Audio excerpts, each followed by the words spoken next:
வணக்கம் மக்களே, நாம இந்த ஆரோக்கியமான பதிவில் பழைய சோற்றை காலையில் எழுந்ததும் வெறும் வயிற்றில் எடுத்துக்கொள்ளும் போதும் நீராகாரமும் சேர்த்து சாப்பிடும் போதும் நம்மளுடைய உடல் எந்த அளவுக்கு நிறைய மருத்துவன்மைகளை பெறுது அப்படின்றத பற்றி விளக்கமாக பார்க்க போகிறோம்.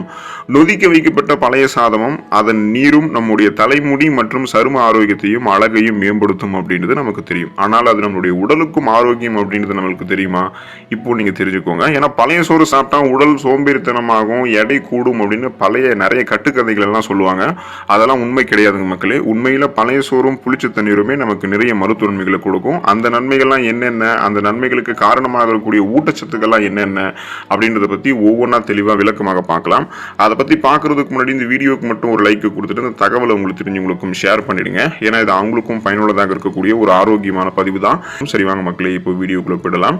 குடல் ஆரோக்கியத்தை மேம்படுத்தும் பழைய சாதம். பழைய சாதத்தில் இருக்கக்கூடிய விட்டமின் பி வயிற்றில் உண்டாகக்கூடிய புண்களை சரி பண்ணி அல்சரை குணப்படுத்துவதற்கு உதவிகரமாக இருக்கும். அல்சர் வராமல் தடுக்கிறதுக்கும் உதவிகரமாக இருக்கும். ஸோ இந்த பழைய சாதம், அதாவது நம்ம சாப்பிடக்கூடிய சாதத்தை நொதிக்க வைக்கும் போது அது பழைய சாதமாக மாறும்போது அதில் ஏராளமான நுண்ணுயிர்களும் நுண்ணூட்ட சத்துக்களும் உற்பத்தி ஆகும். ஸோ நல்ல பாக்டீரியாக்கெல்லாம் உற்பத்தி ஆகும்.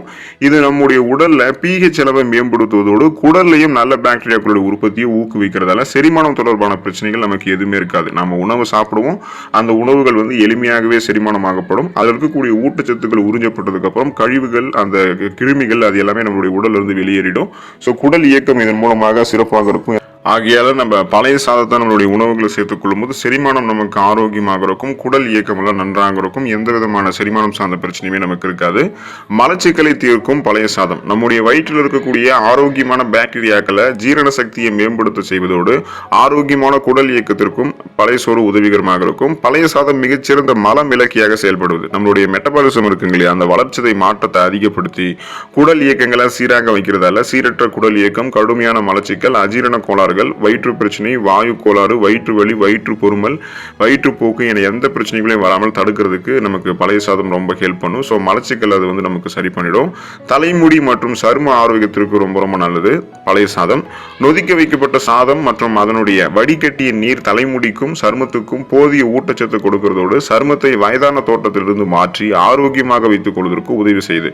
கோலோஜன் உற்பத்தியை நம்மளுடைய சருமத்தில் இந்த பழைய சாதம் அதிகரிக்க செஞ்சு சருமத்தில் நெகிழ்வு தன்மையை கொடுக்குது. அதே போல பழைய சாதத்திலிருந்து வடிகட்டிய நீர் தலைமுடிக்கு இயற்கையான கண்டிஷனராக செயல்படுது. தலைக்கு ஷாம்பு பயன்படுத்தி தலையை அலசினதுக்கு அப்புறம் இந்த நொதிக்க வைத்த தண்ணீரை நம்ம ஊற்றி தலையை அலசணும் அப்படின்னா தலைமுடி உறுதியாகவும் பளபளப்பாகவும் மாறும். ஸோ பழைய சாதத்தில் இருக்கக்கூடிய விட்டமின், ஆன்டி ஆக்சிடென்ட்கள் தலைமுடியினுடைய வளர்ச்சியை தூண்டுவதற்கு நமக்கு ரொம்ப ரொம்ப உதவிகரமாக இருக்கும். அதனால தலைமுடி அடர்த்தியாக கருகருவென்று வளர ஆரம்பிக்கும். உள்ளிருந்து தலைமுடி அதோடைய வேர்க்கால்கள் வரைக்குமே ஸ்ட்ராங்காக ஆயிடும்.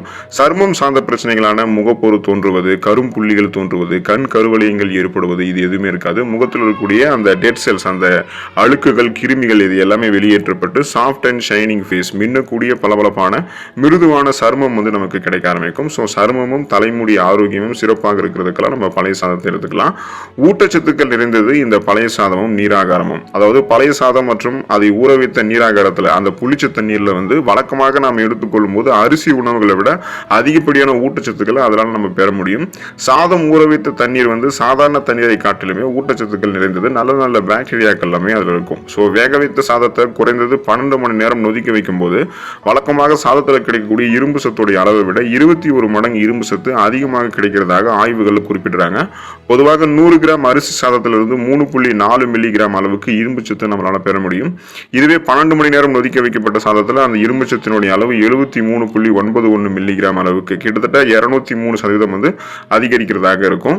இப்போ பல நோய்களை தீர்க்கக்கூடியது இந்த பழைய சாதம். நொதிக்க வைக்கப்பட்ட பழைய சாதத்தில் அதிகப்படியான அளவு விட்டமின் டி உருவாகும். இது அதிகப்படியான உடல் சோர்வை தீர்க்கிறதுக்கு ஹெல்ப் பண்ணும்.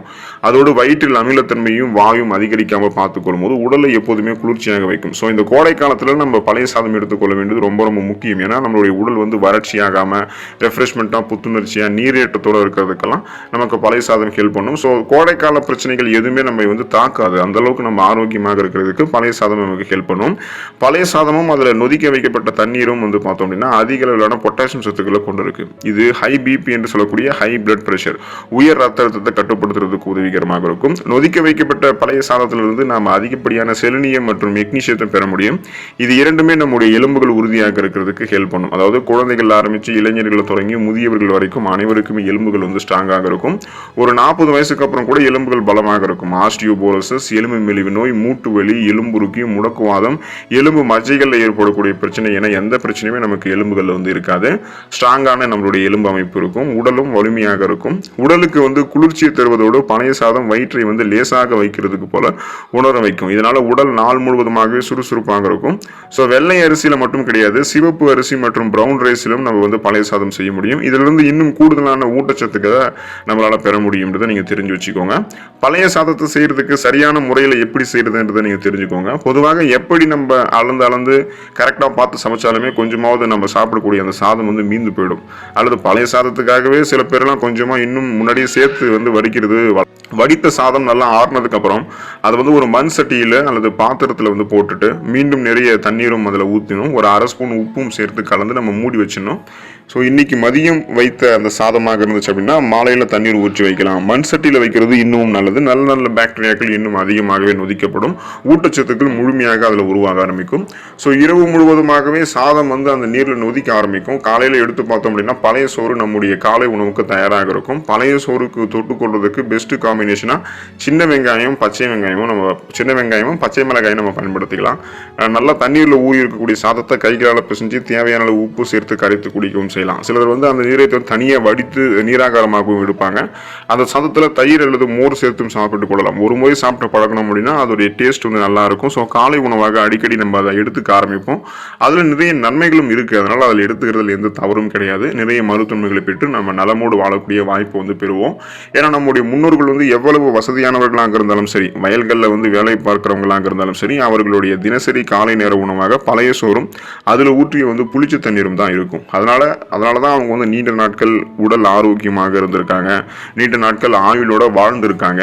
இட்லி தோசை அப்படின்னு நம்ம மாறினதுக்கு அப்புறம் கூட பழைய சோறை ஏழைகளினுடைய உணவு அப்படின்னு சொல்லி அதை நம்ம சாப்பிட ஆரம்பிச்சிட்டோம். ஆனால் சமீபத்திய அமெரிக்க ஆய்வுகள் வந்து என்ன சொல்றாங்க அப்படின்னா உலகிலேயே மிக ஆரோக்கியமான காலை உணவாக பழைய சோறு தான் இருக்கு அப்படின்றத சமீபத்தில் தெரிவிச்சிருக்காங்க. இப்போ அதே அந்த பழைய சோறு தான் விலை அதிகமாக வச்சு 5 ஸ்டார் ஹோட்டலில் நிறைய வந்து பார்த்தோம் அப்படின்னா மார்க்கெட்டிங்கில் வந்து அது இன்னும் அதிகமான விலைகளில் கூடுதல் விலைகளை வித்துட்டு இருக்காங்க.